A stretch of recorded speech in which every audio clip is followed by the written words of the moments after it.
السلام علیکم ورحمۃ اللہ وبرکاتہ۔ آج تفسیر کے دوران جو ہے وہ ایک ٹاپک آیا تھا، تو میں نے سوچا کہ اس کے اوپر تھوڑا سا نا ریکارڈنگ کر رہا تھا، اینڈ دیٹ واز اباؤٹ اوصاف مسئول، یعنی کہ آپ جو ہے جس سے سوال کر رہے ہو اس کے اوصاف کیا ہونا چاہیے۔ پہلی بات تو یہ کہ وہ اوبیسلی جو لوگ سنتے ہی نہیں تفاسیر اور یہ تو فائدہ تو نہیں، لیکن بول دیتا ہوں کیونکہ اللہ نے قرآن میں ارشاد فرمایا نا کہ عالم اور جاہل برابر نہیں ہو سکتے، تو اوبیسلی جب آپ نے علم حاصل کیا ہی نہیں، برا نہیں مانیے گا، آپ کو کیا پتا کہ تزکیہ کیا چیز ہے، اس کی مہتوتا امپورٹنس کیا ہے۔ کوئی بھی غریب فتویٰ جو آج تک چاروں مذاہب اربعہ میں سے کسی نے نہیں دیا، یہ شروع کی 300 سال میں اس کا وجود نہیں تھا، اس سے بچ جائیں، اس میں بہتری۔ شاذ رائے اختیار کرنے کا اختیار صرف اس کو ہے جو مجتہد مطلق، اور پھر دوسرے درجے میں کچھ جا کے ہم کہہ سکتے ہیں کہ مجتہد مستقل فی المذہب۔ ایک بات۔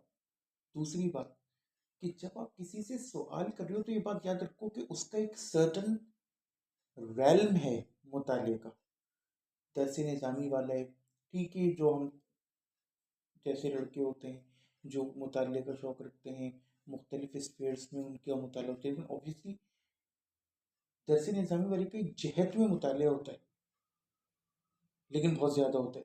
ہمارا ایک جہت میں نہیں، کئی جہات میں ہوتا ہے لیکن کم ہوتا ہے، لیکن ہمارا مائنڈ اوپن ہوتا ہے۔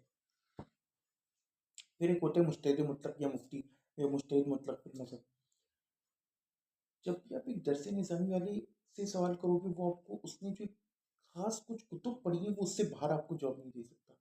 جب آپ کسی فری لانسر سے سوال کرو گے تو وہ جو فری لانسر ہوگا وہ کیا کرے گا کہ وہ آپ کو جواب تو دے دے گا، لیکن obviously it could never be complete۔ اب آپ پوچھو کہ بھئی سب سے اچھی تفسیر کون سی ہے، میں کیا جواب دوں گا اس کا؟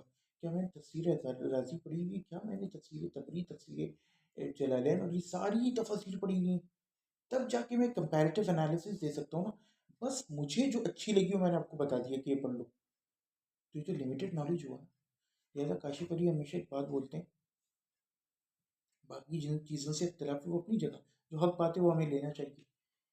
وہ یہ کہ ہمیشہ جب آپ سوال کرو تو یو شوڈ نو، آپ کو چاہیے کہ اس وقت کے، اس مذہب کے، اس وقت کے زندہ مجتہد سے سوال کرو، تو آپ کو صحیح جواب ملے گا۔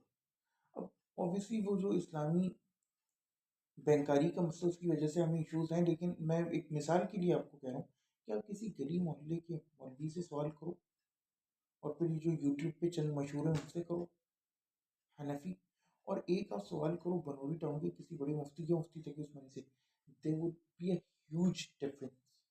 آپ چلو خوش کر دیتا ہوں وہابیوں کو بھی، آپ جو ہے شیخ عاصم الحکیم کی کوئی ویڈیو دیکھ لو کسی مسئلے پر، اور ایٹ دا سیم ٹائم آپ شیخ مصطفیٰ العدوی کی دیکھو، شیخ عبدالعزیز بن باز، شیخ صالح العثیمین، ان کی دیکھو، تو آپ کو ایک واضح فرق دکھے گا، چاہے فتویٰ ایک بھی ہو، لیکن دونوں کے جواب دینے کے طریقے، دونوں کی اپروچز میں۔ ایک میں چھوٹی سی مثال آپ لوگوں کو دیتا ہوں کہ ایک بندہ ہے، وہ کہتے ہیں کہ چونکہ نبی کریم صلی اللہ علیہ وسلم کی وہ ایک روایت آئی ہے کہ انہوں نے اس کے اندر ہاتھ کھلے چھوڑے، اور سوری ہڈیاں جو ہیں وہ نماز شروع کری، اور پھر رکوع کیا، پھر رکوع سے کھڑے ہو گئے اور ہڈی بھی نہیں آتی۔ تو کہتے ہیں کہ بھائی چونکہ نماز میں بندہ چلتا ہوا آتا ہے ایسے، تو ہاتھ نیچے ہی لٹکے ہوئے ہوتے ہیں، لہٰذا یہاں سے ثابت ہوا کہ اصل ہاتھ لٹکانا ہے، رکوع کے بعد بھی وہ ہاتھ اپنی جگہ پر آ گئے کیونکہ ہڈیاں اپنی جگہ پر گئیں، جبکہ اس میں ہاتھ کا ذکر نہیں۔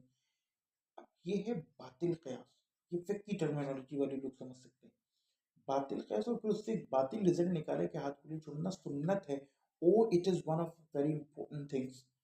اس کے برعکس شیخ ددو، عطا ابن ابی رباح ابن عباس کے شاگرد، کتنے بڑے مفتی اعظم مکہ، اور ابن عبد البر اور دیگر، شیخ مصطفیٰ العدوی، وہ کیا کہتے ہیں؟ وہ بھی ہاتھ کھلے چھوڑنے کی جواز کے قائل ہیں، لیکن آپ اپروچ دیکھو دونوں کی کتنی مختلف ہے۔ وہ کہتے ہیں کہ جس بندے نے تیز تیز نماز پڑھی تھی غلط طریقے سے، اس کو رسول نے جو نماز سکھاتے ہوئے کیا فرمایا کہ تکبیر کو، پھر فاتحہ پڑھو، تلاوت کرو، رکوع کرو، اطمینان کرو, کھڑے ہو اطمینان ہو, پھر سجدے کرو اطمینان کے ساتھ. تو کہتے ہیں چونکہ اس کے اندر ہاتھ باندھنے کا رسول اللہ نے حکم نہیں فرمایا, تو عدم ذکر ہونے کی وجہ سے ہمیں یہ پتہ چلا کہ یہ مسئلہ وجوبی نوعیت کا نہیں ہے.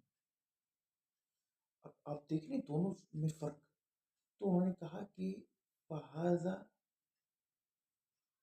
یشیر الی جواز ترک القبض, یہ اشارہ کرتا ہے ہاتھ کے باندھنے کے ترک پر, یعنی ایثار الیدین کے جواز پر. شیخ دتو کہتے ہیں کہ مالکی مذہب میں ہاتھ باندھنا مستحب ہے والاحسان جائز. نا پیارا فتویٰ ہے, سارے مسائل حل ہو جاتے ہیں. نہ قبض والی احادیث کی زبردستی ایک وہ کرنا پڑی, نہ اس کو بالکل ڈینائی کرنا پڑا. پھر حضرت عبداللہ ابن زبیر ابن مدینہ تابعین کا کیا کریں گے اگر آپ قبض کو یہ اصل سنت کہنے لگو یا سنت موقدہ ایز ان تفیظ. تو یہ آپ کو سمجھنا چاہیے کہ اب دیکھیں یہ ہے علماء کی اپروچ, یہ ہے ان کی اپروچ. رفع الیدین واجب ثابت کر دو ہیں, سلو کمارے تم مسلی. اور امام محمد بن حنبل سے امام ابو داؤد کہتے ہیں کہ ایک بندہ جو نماز کے شروع میں اللہ اکبر نہیں کہتا یا بھول گیا تو کیا وہ نماز لوٹائے؟ تو انہوں نے کہا لا, اس پہلے رفع الیدین کو واجب نہیں مان رہے, کہہ رہے کہ ہاں نماز ہو جائے گی, اور آپ جو کچھ اور ہی مسئلہ ثابت ان سے کر کے بیٹھے گے.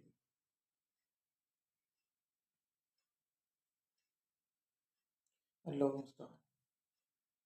تو اس لیے ٹھیک ہے, اب اوبیسلی علماء اتنی آسانی سے ملتے نہیں ہیں, اور وہی بات ہے کہ ایک انار 100 بیمار, تو وہ ہیں کم تعداد میں, اور اچھے تو اور کم ہیں.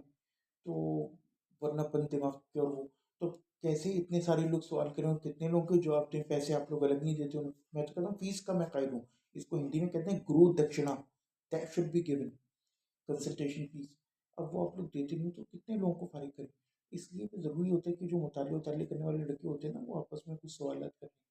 لیکن ہمیشہ آپ کرو سوال, منع نہیں کر رہے کہ آپس میں کلیگ سے, لیکن یہ ہمیشہ دماغ میں رکھو کہ اس کا ایک اسپیسیفک ریلم ہے جس میں وہ جواب دے گا.